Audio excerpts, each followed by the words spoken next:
World contestants ఇక్కడ తెలంగాణలో ప్రముఖమైనటువంటి ప్రఖ్యాతమైనటువంటి ప్రదేశాలను విజిట్ చేస్తున్నారు. దాంట్లో భాగంగా నిన్న తెలంగాణ రాష్ట్ర సచివాలయాన్ని, తర్వాత పోలీసు కమాండ్ కంట్రోల్ సెంటర్ని నిన్న సందర్శించారు వాళ్ళు. సో ఇది మనం చూస్తున్నాం. తెలంగాణ సచివాలయం ముందు నిన్న వాళ్ళు వెళ్ళారు. అక్కడ అద్భుతమైనటువంటి కట్టడంగా కొనియాడారు. And police command control centre, నిన్న పోలీస్ కమాండ్ కంట్రోల్ సెంటర్ దగ్గర కూడా సందర్శించారు. దాన్ని కూడా ఒక అద్భుతమైన కట్టడంగా వాళ్ళు అభివర్ణించారు. రైట్, నరసింహారెడ్డి గారు, police command control centre and Telangana సచివాలయం.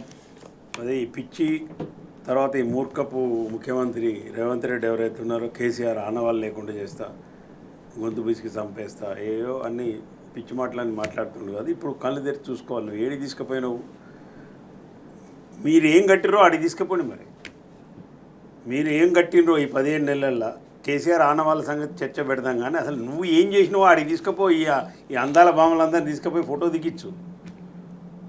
ఏమున్నాయి నీ పరిపాలనలో? అన్ని సావులు, ఆత్మహత్యలు, ఈ తప్పితే ఏం వచ్చినాయి నీ పరిపాలన? 15 నెలల పరిపాలనలో కూల్చివేతలు అనేవి ఏమున్నాయి? ఆ హైటెక్ దగ్గర తీసుకుపో, ఆ కూల్చేత నా పేద ప్రజల దగ్గర తీసుకుపోయి ఫోటోలు దింపి ఎంటబడి వాళ్ళని వీళ్ళని అందరినీ అంగిలాకి లిప్పి కొడతారు ఆడిపోతే. కేసీఆర్ ఆనవాళ్ళు లేకుండా చేయటం నీ తాత తరం కాదు, నీ గురువు చేతనే కాలేదు, రాజశేఖర్ తరమే కాలేదు. నువ్వేం చేస్తావు చిన్న బచ్చగానివి. కానీ విషయం ఏంటంటే, ఎవరైనా కానీ ఒక ముఖ్యమంత్రి వస్తే మేము ఇచ్చిన హామీలు నెరవేరుస్తాము, సుపరిపాలన ఇస్తాము, మంచి పరిపాలన ప్రజలకు అందజేస్తామని చెప్పాలి. కానీ కేసీఆర్ ఆనవాళ్ళు తీసేస్తా అంటే ఏం తీసేస్తావు? కేసీఆర్ ఆనవాళ్ళు లేకుండా అంటే తెలంగాణ లేకుండా చేయాలి అంటే మళ్ళీ తెలంగాణ తీసిపోయి ఆంధ్రాలో కలుపుతారా? నువ్వు నీ గురువు కలిసి ఏం చేస్తావు? కేసీఆర్ ఆనవాళ్ళు మొత్తం తెలంగాణ ఉద్యమం అంతా కేసీఆరే. తెలంగాణ సాధించింది కేసీఆర్. 33 పార్టీల లేఖలు తెచ్చింది కేసీఆర్. పార్లమెంట్లో బిల్లు పాస్ చేయించింది కేసీఆర్. కాంగ్రెస్ పార్టీ మెడలు వంచి, బీజేపీ మెడలు వంచి, నై తెలంగాణలోని జై తెలంగాణ అనిపించి ప్రజాస్వామ్య పద్ధతిలో భారత రాజకీయ వ్యవస్థను మెప్పించి ఒప్పించి సాధించిన యోధుడు కేసీఆర్.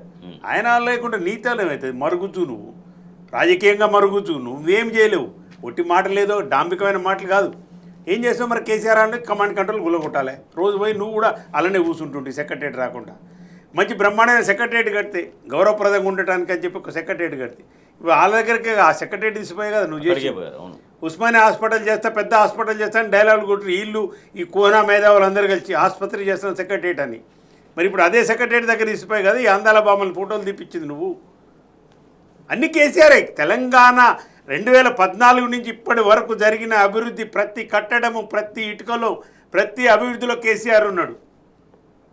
కేసీఆర్ ఆనవాళ్ళకి చేయండి, అన్ని కూలగొట్టాలి. మరిగా చలో ఆ పని చేయి. నీ ఆనవాళ్ళే ఉన్నాయి, నీ ఆనవాళ్ళు కూడా ఉన్నాయి. ఓ హైడ్రా ఉంది, పేద ప్రజలు ఇల్లు కూలగొట్టినావు, రైతుల ఆత్మహత్యలు ఉన్నాయి, ఆ కుటుంబాల దగ్గర తీసుకుపోయి చేయించు. ఇప్పుడు జనరల్గా ఒక నిర్మాణం దగ్గరికి వస్తే ఆ నిర్మాణం ఎప్పుడు జరిగింది, ఎవరి హయాంలో జరిగింది అనేది చెప్పాలి కదా. అదే కదా, వాళ్ళకి తెలుస్తూనే ఉంది కదా, అందరికి తెలుస్తూనే ఉంది కదా. ఈయన ఏం కప్పిపుచ్చుకుంటే నాకు ఏం తెలుసని. తెలంగాణ ఉద్యమంలో లేడు, తుపాకులు పట్టుకొని ఉద్యమకారుల మీద పోయిన చరిత్ర, నీచమైన చరిత్ర ఉంది రేవంత్ రెడ్డికి. ఒక రాజకీయ బ్రోకరు, ఒక రియల్ ఎస్టేట్ బ్రోకరు, బాబుకు సంతులు మోసిండు అనేది ఆయన చరిత్ర. మరి నువ్వు తీసుకుపోయిన బాబు సంతుల ఫోటోలు చూపించాలకు అక్కడ దింపి ఫోటోలు వాళ్ళని నీ హైడ్రా కాడ దింపి, రైతుల సావుల కాడ దింపి, ఏడ దింపిస్తావు దింపి. రేవంత్ రెడ్డి గారు, రాజేష్ గారు ఇప్పుడు ముఖం ఎక్కడ పెట్టుకుంటాడో చెప్పాల్సిన అవసరం. మొన్నటి వరకు కేసీఆర్ గారు చేసినటువంటి ఆనవాళ్ళని తుడిపిస్తా అని చెప్పారు కదా. మహావృక్షమైనటువంటి కేసీఆర్ గారి ఆనవాళ్ళు కళ్ళ ముందర ప్రత్యక్షంగా కనిపిస్తూ ఉన్నాయి. దేశం మొత్తం కూడా గర్వించే విధంగా, ఎక్కడా లేని విధంగా ఒక లండన్ నగరంలోనైతే తెలంగాణ రాష్ట్రంలోనే కమాండ్ కంట్రోల్ ఉన్న విషయం దేశం మొత్తం కూడా గర్వించింది. ఇవాళ అద్భుతమైనటువంటి సెక్రటరేట్ ముందర అందాల భామను నిలబెట్టి ఫోటోలు దిగుతున్నావు. నువ్వు కూడా అందులో ఒక భాగస్వామిగా కూర్చుంటా ఉన్నావు ప్రతిరోజు. ఇవన్నీ ఎవరు కట్టినటువంటి ఆనవాళ్ళు. ఇవాళ టీ హబ్ దగ్గరికి తీసుకెళ్తా పోతాను రేపు మాపు.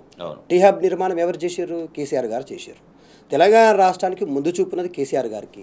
నువ్వు మనం రామప్ప దేవాలయానికి తీసుకెళ్ళాం, యాదాద్రి టెంపుల్, ఇవన్నీ ఎవరు చేసింది? కేసీఆర్ గారి పాలనలో కేసీఆర్ గారు ముందు చూపు వల్ల తెలంగాణ రాష్ట్రం అద్భుతంగా ఉండాలా, నవ్వినోడు ముందర జారిపడ్డట్లు ఉండొద్దు. ఒక్కొక్కడు తెలంగాణ రాష్ట్రాన్ని చాలా తక్కువ అంచనా వేసిండు, అవమానపరిచిండు, ఇబ్బందులు పెట్టిండు, ఎగతాళి చేసిండు.